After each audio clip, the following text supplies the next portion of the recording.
Hello friend, welcome to my YouTube channel. आज हम यहाँ पे बात करने वाले हैं क्लास 10th के इंग्लिश का पेपर जो हाल ही में यानी 1 मार्च को हुआ है, उसी का सॉल्यूशन यहाँ पे हम आपको देने वाले हैं, जिसका कोड है 870 DI। इसी का हम इसके यहाँ पे आपको संपूर्ण हल कराएंगे और आप हमारे साथ तैयार होइए। क्लियर? चलिए शुरू करते हैं। हम एक स्टेप के साथ हम बढ़ेंगे। देखिए हमारा पेपर है, आपको हमने साबुत भी दिया है। यहाँ पे देखिए हमारा पेपर के पास यही है पेपर हमारा। क्लियर? और ये कुछ निर्देश दिए गए हैं, यानी कि आप इसे क्लियरली आप अपने से पढ़े ही होंगे। हमने कई बार अपनी वीडियो में इसे पढ़ के बताया भी है। अब देखते हैं हमारा पहला क्वेश्चन दिया गया है जो पार्ट ए का है। पार्ट ए में आपको 20 यानी ऑब्जेक्टिव क्वेश्चन मिलते हैं, यानी बहुविकल्पी प्रश्न। इन्हें आपको हल करना होता है। क्लियर? यानी कि आपको एक मार्कशीट मिलती है, मार्कशीट में आपको इन्हें फिल करना होता है। देखिए हमारा पहला क्वेश्चन कह रहा है कि आपको क्वेश्चन नंबर 1 से 33 तक के आप इसमें से करना है, जो कह रहा है कि read the following passage carefully and answer question the follow choice the correct. कह रहा है कि इसमें हमें एक पैसेज दिया गया है, उसको हमें क्लियरली रीड करना है। रीड करने के बाद उसे हमें अपने क्वेश्चन को आंसर को देना पड़ेगा। सबसे पहले हम देखते हैं कि हमें क्वेश्चन क्या कह रहा है, हम उसी प्रकार से हम इसको इसमें अपना खोजने का प्रयास करेंगे। क्वेश्चन कह रहा है कि an old man was distressed because. Clear? Option है his son quarrelled sometimes with him, his son quarrelled with his their friends, his sons always quarrelled with another. इसे क्वेश्चन दिए गए। ठीक, फिर दिया गया है एन ओल्ड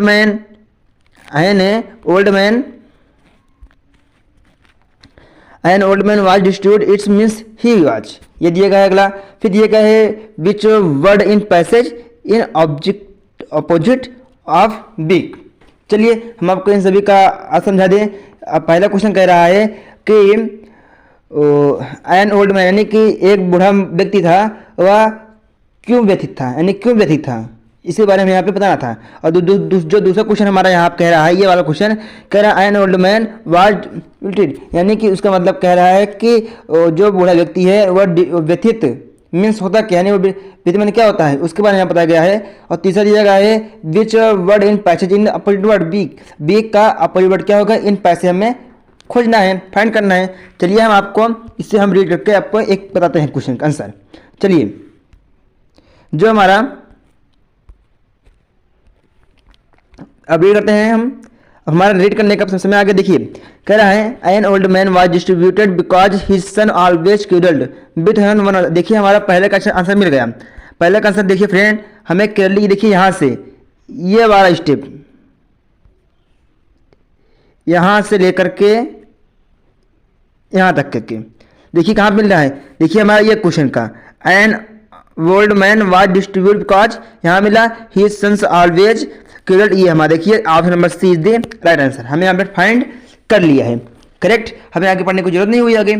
क्लियरली? अब देखते हैं नेक्स्ट की ओर। समझ में आया? अगला कह रहा है an world man was distribute in means he was. इसका मतलब हुआ कि जो व्यक्ति व्यथित माने क्या होता है, व्यथित माने होता है कि वह कोई व्यक्ति उदास होता है, उदास। ठीक, इन्होंने उदास है, ठीक, परेशान है, उसी के बारे में कहेगा। क्या जब कोई व्यक्ति उदास होगा, परेशान होगा, क्या वो खुश होगा? गलत। हैप्पी, ये भी गलत। एंग्री, गुस्सा, गलत। पर ये जो सैड जगह डी वाला, इज द राइट आंसर। क्या होगा इसमें? D is right answer. Correct? चलिए आप समझ गए ना। अब देखते हैं नेक्स्ट वाला क्वेश्चन क्या कर रहा है।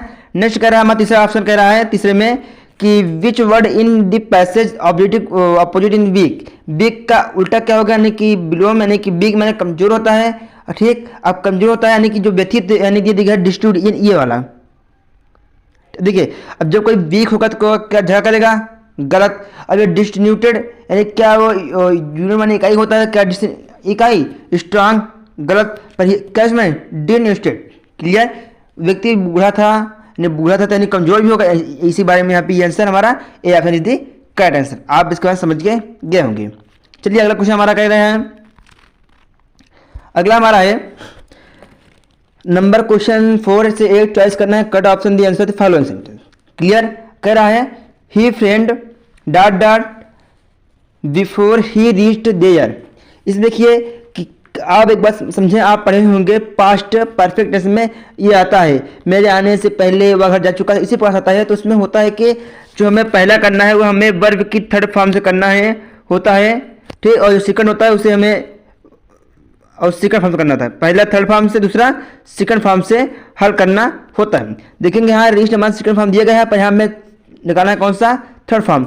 देखिए यहाँ पे गोज नहीं होगा, वेंट नहीं होगा, पर ये देखिए यहाँ पे जो सी ऑप्शन दिया गया है, कौन सा ऑप्शन, सी, यानी कि ये हैड गॉन, ये हमें यहाँ पे देखना है, had gone, C option correct कर लिए। फिर दिया गया है if you do not want anything more you are, ठीक, ये दिया गया है। इसका मतलब हुआ कि जब किसी व्यक्ति को कुछ चाहने की इच्छा नहीं होती है, जब किसी व्यक्ति को कुछ चाहने की इच्छा नहीं होती है, उसे क्या कहते हैं, सेटिस्फाइड, यानी कि संतोषजनक। फिर क्या है, सेटिस्फाइड माने वही हुआ, संतोषजनक होगा। ये क्या लिखा है, डिससेटिस्फाइड, या कि असंतुष्टजनक यानी असंतुष्ट है, सेटिस्फाइड मतलब संतुष्ट, यानी कि वो जब किसी व्यक्ति को कुछ नहीं चाहिए होता है, इसका मतलब है कि वह संतुष्ट है, यानी कि सेटिस्फाइड होगा। क्लियर। चलिए अगला क्या कहता है क्वेश्चन हमारा, अगला कह रहा है, अगला हमारा है arrange the following word characters, make a meaningful sentence and choice the right arrangement. Clear, ये हमें दिया है और हमें कुछ इस प्रकार से ये सेंटेंस दिए गए हैं। ठीक, आप देखेंगे हमें करना है कि इन सभी को एक सही क्रम में लगाना है। हम आपको कुछ निर्देश दे रहे हैं कि सब्जेक्ट के बाद हेल्पिंग वर्ब आता है, ठीक सही है, पर हेल्पिंग वर्ब के जस्ट बाद आता है मेन वर्ब। देखिए सब्जेक्ट आता है, फिर हेल्पिंग वर्ब आता है, क्लियर, फिर मेन वर्ब आता है हमारा, क्लियर, फिर हमारा ऑब्जेक्ट आता है। हमें इसी आधार पर देखना है। चलिए देखते हैं। तो सी हैज फ्रॉम, ये रॉन्ग, पहला नहीं होगा, ठीक। हैज सी देम, ये भी नहीं होगा। फॉरवर्ड देखिए हमारा पहले आ गया डी वाला, गलत। पर चलो देखेंगे सी हैज फॉरवर्ड ए लॉट। आप देखिए फ्रेंड, जो हमारा चौथा ऑप्शन है इसमें हमारा पूरा एक सीएल से दिया गया है। पहले सी यानी सब्जेक्ट है, हेल्पिंग वर्ब भी है, फिर मेन वर्ब भी है, फिर ऑब्जेक्ट वगैरह दिया गया है। तो इसमें हमारा राइट आंसर क्या होगा, D is the right answer, correct. चलिए फिर दिया गया है which of following word is misplaced, ठीक। कह रहा है कि इसमें कोई एक स्पेलिंग जो इरर है हमें वो खोजना है। चलिए देखते हैं। हमें दिया गया है इम्पोर्टेंट। देखिए यहाँ पे ये हमें लगता है रॉन्ग है, क्योंकि इम्पोर्टेंट का स्पेलिंग होती है EMPORTANT,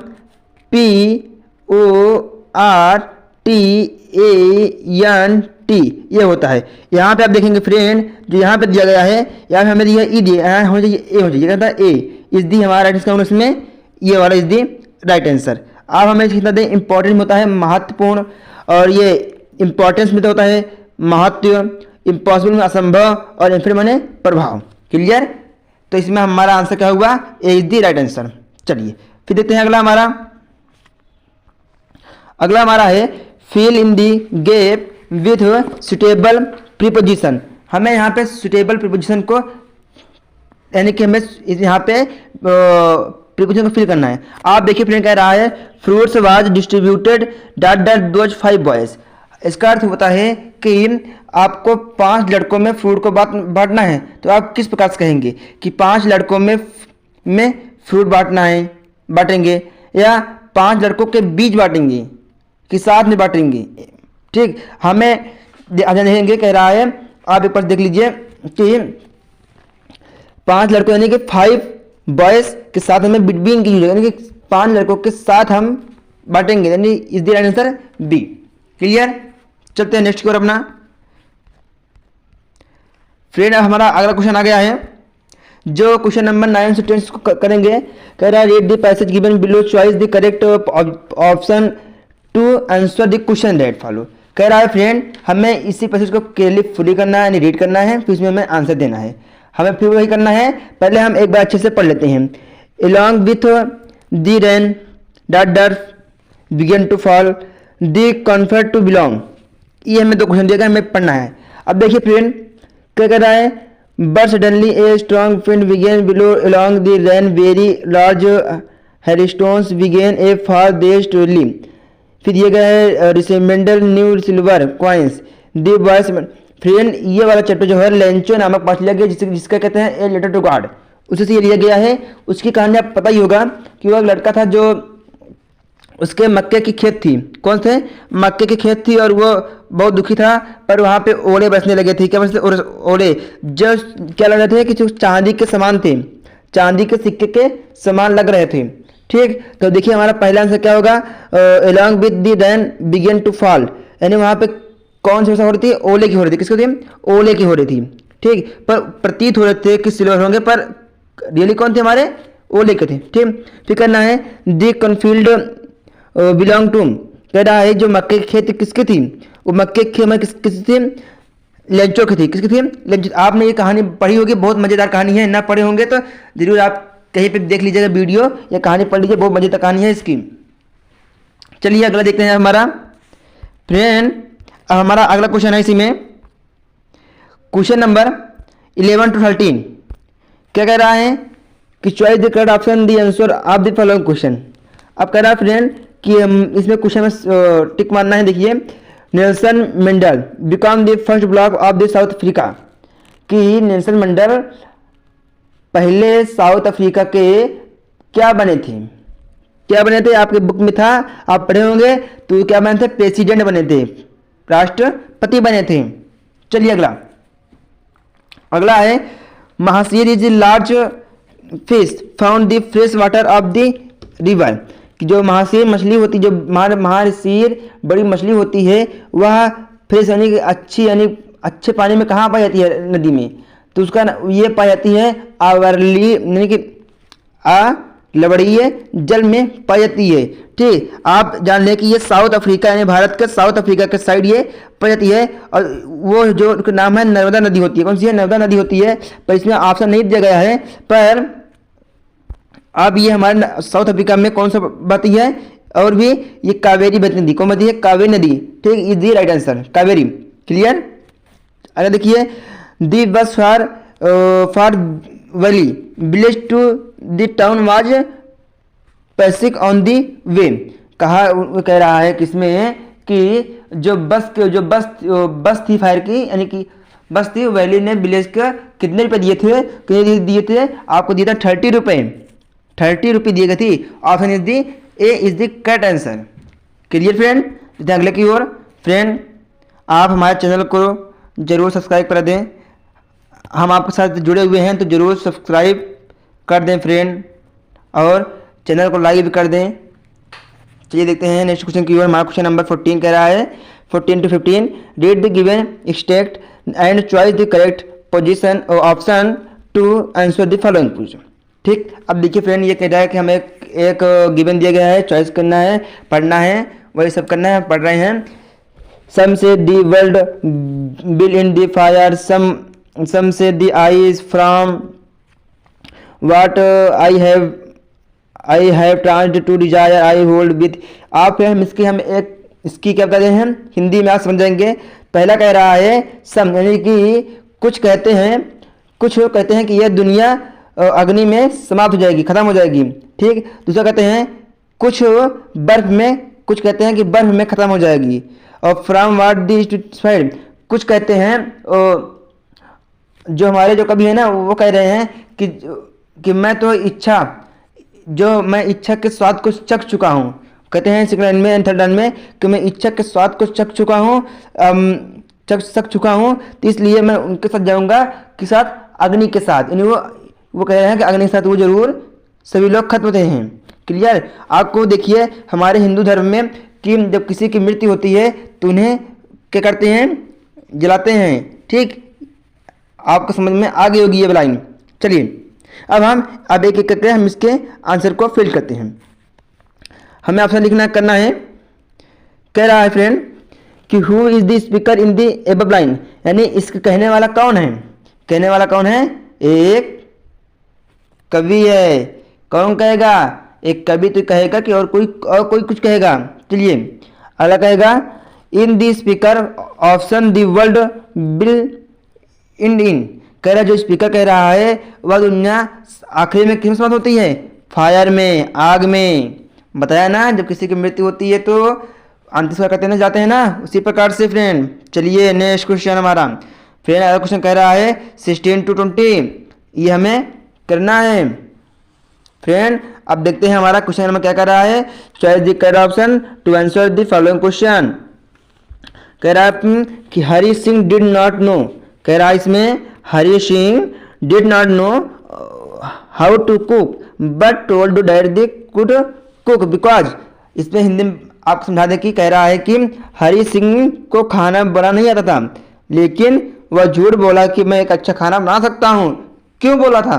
आपको पता होगा कि अनिल के हरी के साथ एक व्यक्ति मिला था जिसका नाम है अनिल। वो अनिल को लूटने नहीं चाहता था, तो उसी के साथ वो चाहता था, इसलिए वो उसके साथ रहने लगा था। ठीक, तो देखेंगे हम क्या कहेंगे उस बहाना क्या बनाया था कि वो हमें काम की ज़रूरत है, इसीलिए आप हमें काम दे दीजिए। वो काम के बहाने वहाँ के साथ आया था। तो क्या इसका आंसर? ही वांटेड वर्क, वह काम चाहता था द फूड। क्लियर? ठीक, अब कहेंगे कि नीचे क्या कह रहे हैं, हम आपको सब बता दे रहे हैं, आप ध्यान समझ लीजिए। ठीक कह रहा है he wanted some place to sleep for, क्या वह कहता है कि रात को ठहरने के लिए? नहीं। He wanted to train Anil as cook, क्या वह अनिल को रसोई यानी कि खाना बनाने के लिए ट्रेन करने आया था? गलत। He wanted to learn cooking, क्या वह खाना बनाना सीखने आया था? फ्रेंड आपने देखा ही होगा कि आपने कहानी पढ़ी होगी, कहानी मजेदार थी ये भी कि जो हरी था ये बहुत चोर था, कौन चोर था ये। ठीक, लूटने के लिए आया था और काम के बहाने उनसे इतनी पहले से दी राइट आंसर। क्लियर? अगला देखिए 17 है during treatment of the dog the doctor, कह रहा है कि जो कुत्ते के इलाज के लिए के दौरान डॉक्टर ने क्या किया था? तो पहला ऑप्शन है ऑपरेटेड द डॉग, कि कुत्ते का ऑपरेशन किया गया था, कुत्ते का ऑपरेशन किया गया था। दूसरा कह रहा है give the dog many things to eat, कुत्ते को बहुत सारे खाने दिए गए थे।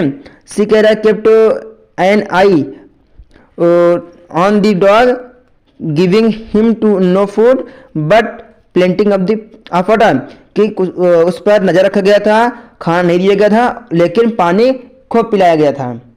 ठीक, फिर कह रहा है डी वाला give to the dog a lot food but no water, उसे कुत्ते को खूब खिलाया गया, पानी नहीं दिया गया। इसमें आप कहानी पढ़े होंगे, आपको मजेदार लगी होगी। इसका आंसर सी है, क्योंकि ये कुत्ता जो था यानी जो ठीक इससे खाना पीना बहुत चला था। ये इसे जब भी इसको खाना मिला था तो ये कभी मना नहीं करता था, और खाते खाते तब मोट हो गया था कि चुस्त दूध, चलना फिरना दुश्वार, बीमार पड़ गया था। ठीक, तो बीमारी क्या थी? खाना खाना, वो आलसी हो गया था, इसीलिए डॉक्टर ने उसे खाना पीना नहीं दिया, बस पानी के पिलाया और कुछ दिन में वो आराम ठीक हो गया। इसका आंसर सी। Clear friend? देखिए अगला फ्रेंड कह रहा है कि हमारा एवराइट mother gifted him a book, यानी कि एवराइट के माने उसे कौन सा पुरस्कार दिया था, यानी गिफ्ट दिया था। तो फ्रेंड आपको पता होना चाहिए कि पहला है दी ट्रेवल विक्टोरिया बटरफ्लाइज, यानी कि विजय तितली कहानी दी थी जो थी दी ट्रेवल्स ऑफ मोरोचो बटरफ्लाई। ठीक, दी ट्रेवल्स ऑफ मोरोचो X, the habit of the, इसने फ्रेंड उनकी माँ ने इनको दिया था दी ट्रेवल्स ऑफ मोरोचो एक्स, यानी कि option number C is the right answer. ठीक फ्रेंड, आपने यहाँ 18 तक के अच्छे से इसे सॉल्व कर लिया होगा। कोई डाउट हो तो कमेंट में बताना। ठीक, और हमारे चैनल सब्सक्राइब कर देना, जैसे कि हमें भी अच्छा लगे, और लाइक भी कर देना फ्रेंड। चलिए हमारा अगला क्वेश्चन फ्रेंड कह रहा है कि which of the following statement correct, कह रहा है कि हमें इसको सही करना है। फ्रेंड इसमें जो था व्यक्ति था, इसमें देखिए इससे पहले कह रहा है मेंटल, ये भी कहानी है फ्रेंड अपने बुक की ही, जो क्लास 10 बुक में आई है, कहानी दिया गया है कि एक मेंटल वो मैटर था, वो जो है ना एक बार कहीं गया था और वहाँ पे बहुत गरीब था, पार्टी थी, पार्टी में लिए हार और कुछ थे नहीं थी, इसलिए आ नहीं रहा था। तो उसने एक किसी से उधार मांगा था। ठीक, उधार मांगकर उनसे वो एक नेकलेस हार लिया। ठीक, हीरो का हार लिया, पार्टी में गया, फिर आया पर वो हीरे का हार हेरा गया, गुम हो गया। तो इसीलिए वह उसे वापस करने के लिए अपना पूरा घर बार बेच दिया, क्योंकि वह पूरा हार 30,000 रुपये का था और 50,000 रुपये का था। ठीक, इसी के बाद से था। और कहानी क्या थी इसमें, फिर आखिर मालूम हुआ कि वह हार नकली का था, और उसने उनको कौन सा हार वापस किया था? असली वाला वापस किया था। क्लियर? कौन सा वापस किया था? असली वाला। चलिए फ्रेंड हम आपको इसका आंसर आपको बताते हैं। इसका आंसर होगा हमारा सी आंसर होगा, बी आंसर दैट आंसर होगा, क्योंकि मेंटल फॉरवर्ड ये नेकलेस यानी कि मेंटल यानी कि हीरो को हार हिरवा दिया था, यानी कि गुम हो गया था, and return the real hero हार। देखिए उसे तो पता था ही नहीं कि उनको नकली था असली था, उसे बाद मालूम पड़ा जब लौटाने के पश्चात, ठीक, तो वहाँ पे उसे मालूम होता ना। तो हमारे answer the B is the correct answer. Clear friend. अब देखते हैं अगले की ओर। अगला कह रहा है कि नुम्बदर रामलाल एंड 7 चिल्ड्रेन, यानी कि रामलाल के कितने बच्चे थे। रामलाल के कुछ टोटल 7 बच्चे थे। कितने थे? 7 बच्चे थे, 7, जो पहले 3 बेटे थे और 4 बेटियां थी। 3 बेटे 4 बेटियां। बेटियां का नाम क्या था? राधा, मंगला, चंपा, सुलेखा।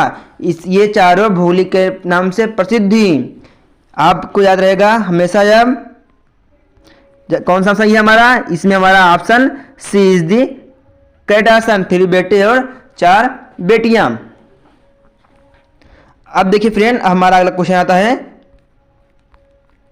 फ्रेंड हमारा पार्ट भी शुरू हो गया है, हमें रीड करना वही उसी तरह से। फ्रेंड इसमें दिया गया है why do you some every, ठीक, why do you be some. पहले क्वेश्चन पढ़ लेते हैं फिर हम इसका आंसर खोजते हैं। चलिए हमारा है why do you be sometimes every rich people, what do you the first thing to work. ये और ये, ठीक, रीड कर लिया आप लोगों ने। चलिए अब में से हम आपको इसका आंसर का बताते हैं। फ्रेंड आप देखेंगे जो why do you some every rich people कह रहा है कि पीपल लोग जो होते हैं अमीर लोग को ईर्ष्या क्यों करना चाहिए, क्यों करते हैं सब लोग। तो हमें बता दो फ्रेंड कि देखिए हमारा इसका आंसर ही हमारे पहले लाइन में दिया गया है, be something what we you very nice have the work, how do you be nice people rich people do but work they are living but. Friend आपको ध्यान देखेंगे आपको यहाँ पे इसका आंसर मिल जाएगा, जो इसी में यहाँ से इसी के बीच में कहाँ गया हमारा फुल स्टॉप, यहाँ तक कि में आप ये आंसर में लिख देंगे तो आपका आंसर दे राइट आंसर होगा। क्लियर। चलते हैं अगला क्या कहता है। अगला फ्रेंड कह रहा है कि what is the first thing that work gives us. Friend कह रहा है कि हमें कार्य करने से क्या फायदा होता है, क्या मिलती है। ठीक, हमें कार्य करने से हमें खुशी मिलती है, हैप्पीनेस मिलती है। फर्स्ट इज वर्क क्या मिलता है? खुशी मिलती है, हैप्पी मिलता है। फ्रेंड आपको न दिखे तो मैं दिखा दूं। देखिए फ्रेंड जो कह रहा है क्या था हमारा, ये हैप्पी फर्स्ट इज वर्क। देखिए ये लिखा है हैप्पी। ठीक, हमें क्या मिलती है जब हम खुद से काम करते हैं तो हमें हैप्पी यानी खुशी मिलती है। ठीक, हु डिवॉल्स द बेस्ट कैरेक्टर, और हमें चरित्र क्या देता है? चरित्र यानी कि चरित्र में कौन कह रहा है कि बेस्ट चरित्र यानी कि अच्छे चरित्र व्यक्ति कौन होता है? जो खुद से काम करता है। कौन होता है? जो खुद से काम करता है। देखिए दिखा है the work gives self respect dear, sorry friend, respect elder होबे the gives on the work other but honest worker can the living useful to can hold the head respect himself receive regular work। ये friend character वाला ये मिला। Clear, respect मिलता है, आदर मिलता है। Clear friend.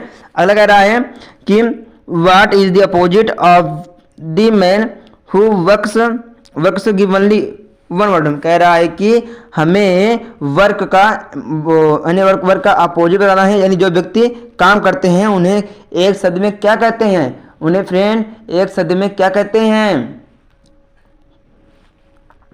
सेल्फ रिस्पेक्टेड, यानी कि सेल्फ रिस्पेक्ट, जो हमें स्वयं से काम करते हैं। ये देखिए जो स्वयं, ये देखिए सेल्फ रिस्पेक्ट, हम ऐसे खोजना था, ये हमारे यहाँ पे मिल गया। जो स्वयं से कार्य करते हैं फ्रेंड वही होते हैं। चलिए अगला हमारा राइटिंग वाला है, राइटिंग बताते हैं। इसे हमें एप्लीकेशन लिखना है। पहला कह रहा है write a letter to your friend to invite him her attend your elder sister marriage. कह रहा है तुम्हें अपने मित्र के लिए अपनी बड़ी मित्र के लिए पत्र लिखना है, अपनी बड़ी बहन के शादी में बुलाने के लिए, निमंत्रण के लिए। ठीक फ्रेंड, अगला कह रहा है राइट एन एप्लीकेशन, हमें एक पत्र लिखना principal your college date the college library like locking is the function. ठीक, हमें फ्रेंड कॉलेज में लाइब्रेरी फंक्शन रखना है, इसीलिए हमें प्रिंसिपल को पत्र लिखना है। ये इसमें कह रहा था, आपने इसे अच्छे से जरूर किया होगा, ये हमें उम्मीद है। फ्रेंड अब अगला देखते हैं, हमारा कह रहा है write A report of the science education your college in about the 80 से 100 वर्ड लिखना है। हमें फ्रेंड कुछ दिए गए हैं, इसी पे हमें लिखना होता है और 80 से 100 लिखना है। और हमें जैसे कि साइंस एजुकेशन के बारे में विस्तार से लिखना है। क्लियर? इसी प्रकार फ्रेंड ये देखिए फ्रेंड, इसी प्रकार हमारा अगला है taking choice the given below. इसमें भी करना है आपको कि 80 से 100 लिखना था। अब फ्रेंड हमारा मेन वाला आ गया है। अब फ्रेंड हमें जो करना है क्या, हम आपको वो बताते हुए चल रहे हैं। फ्रेंड हमारा फंक्शन आ गया क्या, ग्रामर। क्या आ गया, ग्रामर। अब इसे हमें एक एक करके आपको बताने वाले हैं यहाँ पे। देखिए फ्रेंड, जो हमारा पहला मिला है, पहला क्या है राइट ए लेटर। फ्रेंड हमें लिखना है write the following sentence into indirect speech. ठीक, और कह रहा है पहला कि Mohan said to Seema comma not comma please help me. Friend हमें को इसी का करना है। चलिए फ्रेंड हम आपको अपने लिख के बताते हैं। अभी फ्रेंड स्क्रीन करेंगे, स्क्रीन पे खराब दिखेगा, इसलिए हम अपने यहाँ पे आपको दिखा रहे हैं कैमरे में। देखिए फ्रेंड कैसे करते हैं, जैसे कि फ्रेंड कह रहा है मोहन, तो देखिए यहाँ पहला क्या होगा हमारा मोहन। फ्रेंड हमारी राइटिंग थोड़ा से अच्छी नहीं है, तो आप देखने का प्रयास करिएगा। मोहन, अब क्या है यहाँ पे फ्रेंड प्लीज है, तो यहाँ रिक्वेस्ट लिखिए, करेगा रिक्वेस्टेड। फिर सीमा, क्या करेंगे फ्रेंड हम, सीमा नाम है जहाँ होगा हमारा कैपिटल से। ठीक, सीमा, फिर यहाँ पे टू कर देंगे, क्या करेंगे friend to. Clear friend, to कर देंगे। आपको दिख रहा होगा साफ साफ, Mohan requested Seema to help me. ये हमारा पहला इनडायरेक्ट स्पीच हो गया फ्रेंड। अब देखते हैं फ्रेंड हमारा अगला क्या कहता है। फ्रेंड अब हमारा अगला कह रहा है change the following sentence into passive voice.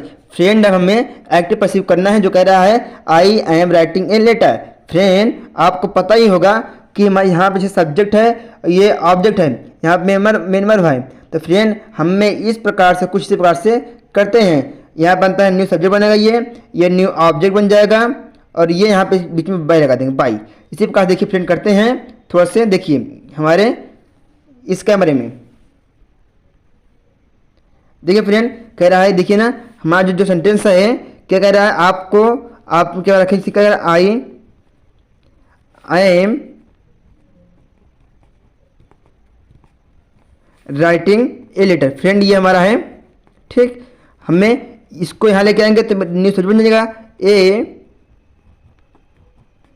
Letter, और यहाँ पे इज लग जाएगा। देखिए फ्रेंड यहाँ पे क्या राइटिंग है, राइटिंग देखिए हमारा कंटिन्यूस का साथ बीइंग लगेगा, क्या लगेगा बीइंग। ठीक, बीइंग फिर फ्रॉम राइटिंग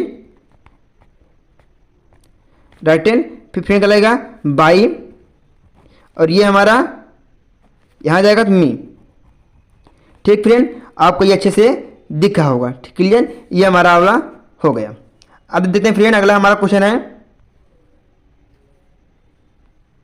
अगला फ्रेंड हमारा है कि हमें पंक्चुएशन दी फॉलोइंग करनी है। जैसे अगर she said to me have you ever been to Goa. ठीक, हमें यही करना है फ्रेंड, हमें कुछ नहीं करना है। हम आपको बता दें कि एक लाइन में आपको कैसे करेंगे। देखिए हमारे इस कैमरे में आपको साफ साफ इमेज दिख रहा होगा थोड़ा से, क्योंकि हमारी हेड राइटिंग इतनी अच्छी नहीं बैठती है। सी सेड टू मी ये लिखा गया, फिर कह रहा have you ever been to Goa. ठीक फ्रेंड, ये हमारा कुछ है। ठीक, अब फ्रेंड देखिए हमें पंक्चुएट करना है, तो देखिए हम यहाँ पे कामा लगा देंगे, ये इनवर्ट कामा। क्लियर। अब देखिए have you ever been to Goa, तो गोवा हमारा नाम है, गोवा क्या होगा कैपिटल लेस होना चाहिए, यहाँ पे जी हो गया कैपिटल हो गया, यहाँ पुलिस स्टॉप और ये लगा दिए, तो हमारा ये पंचुएशन कंप्लीट हो गया। Clear friend. चलिए फ्रेंड अब हम देखते हैं अपने नेक्स्ट को चलते हैं, क्या कहता है नेक्स्ट वाला हमारा फ्रेंड। हमारा अगला कह रहा है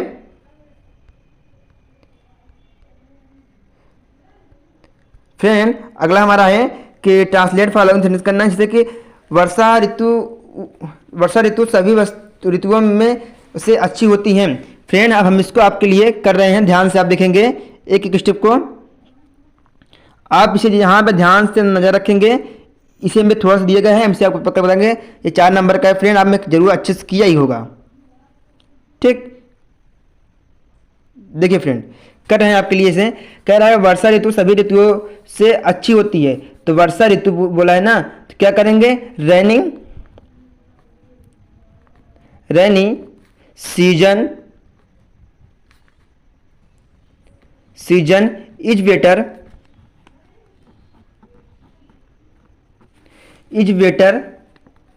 better than all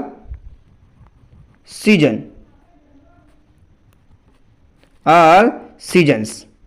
clear friend, ये हमारा पहला अंक के आंसर हो गया। अगला कह रहा है फ्रेंड, हमारा है अगला कि चारों ओर हरियाली दिखाई देती है, चारों ओर हरियाली दिखाई देती है, इसे कैसे करेंगे हरियाली का है ग्रीनी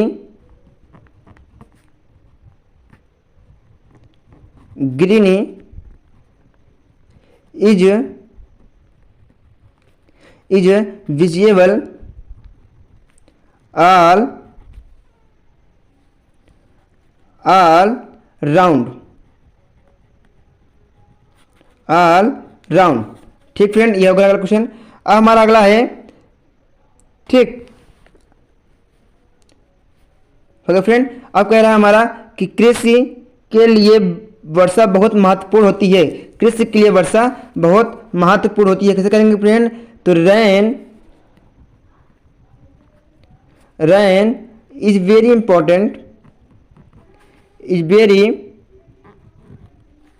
इंपॉर्टेंट फॉर किसके लिए फ्रेंड, एग्रीकल्चर, कृषि के लिए, agriculture.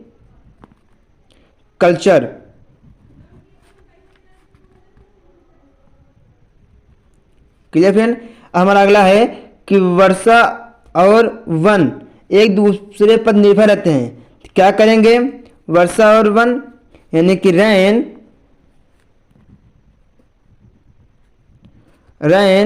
And Varsha and forest for depend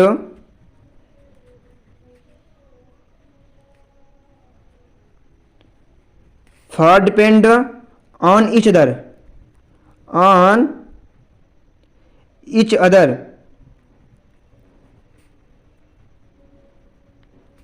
friend हमने यहाँ पे आपको एक एक स्टेप को बताया है, आप इसे ध्यानपूर्वक से देखेंगे तो आपको इसके बारे में मालूम हो जाएगा हम आपके क्या साथ क्या कहना चाहते हैं।